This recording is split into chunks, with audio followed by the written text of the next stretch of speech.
the companions. These are the people who knew the circumstance of the revelation. Which ayah was revealed in which circumstance. They are the ones who saw the Prophet ﷺ pray. They saw him with their eyes. They saw the Prophet ﷺ fast and make hajj. And so on and so forth. So they lived with Rasulullah ﷺ. They were his companions. They were eyewitnesses to the events.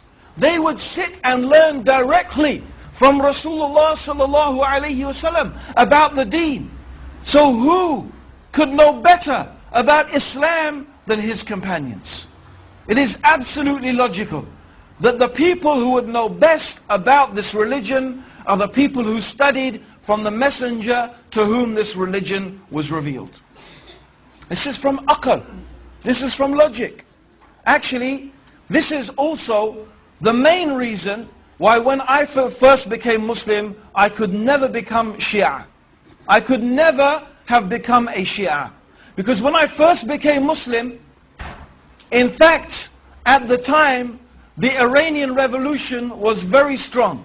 And outside the mosque where I now work, which is the main mosque in London, the Regent's Park Mosque, the Central Mosque, every week you used to have the Shia handing out a newspaper, Al-Khayran it was called.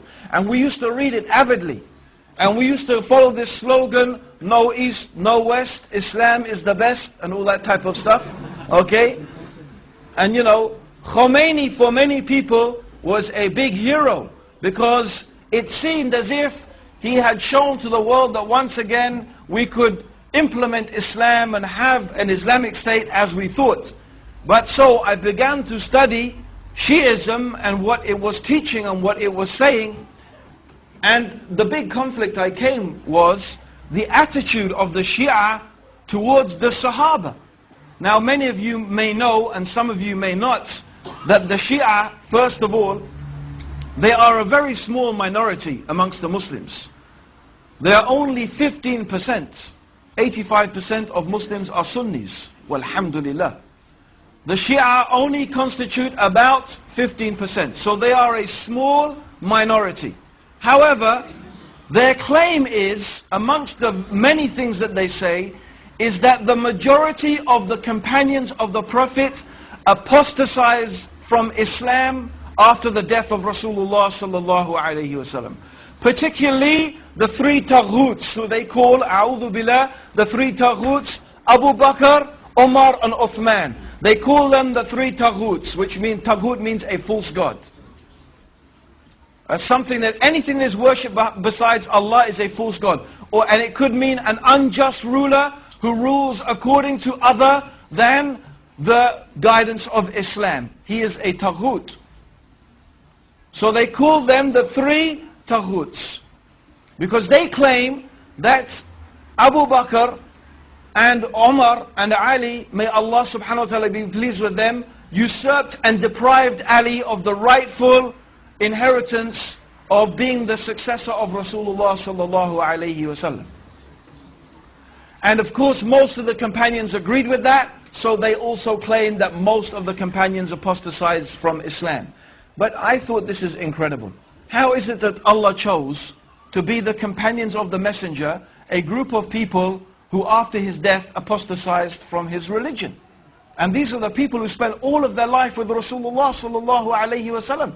These are the people who are ready to give, and often did give their lives in the service of Islam, to protect the Prophet sallallahu alaihi wasallam and to protect the religion that the Prophet preached. How they sacrificed their money and their time and everything for the cause of Allah and His religion. Yet when the messenger dies, they apostatize. It doesn't make any sense. It's illogical. It seems to be a totally irrational proposition. Rather, we believe that the companions are the best of all the human beings after the prophets. And the best of the human beings after the prophets is Abu Bakr. And the best after him is Umar. And the best after him, although there's some disagreement, is it Ali or Uthman, or are they the... But it will seem that the stronger evidence shows us that it is Uthman ibn Affan and then Ali. These are the best. And then after that, we don't make a distinction amongst the companions, but generally also the companions themselves are the best of the human beings after the messengers. This is the status of the Sahaba.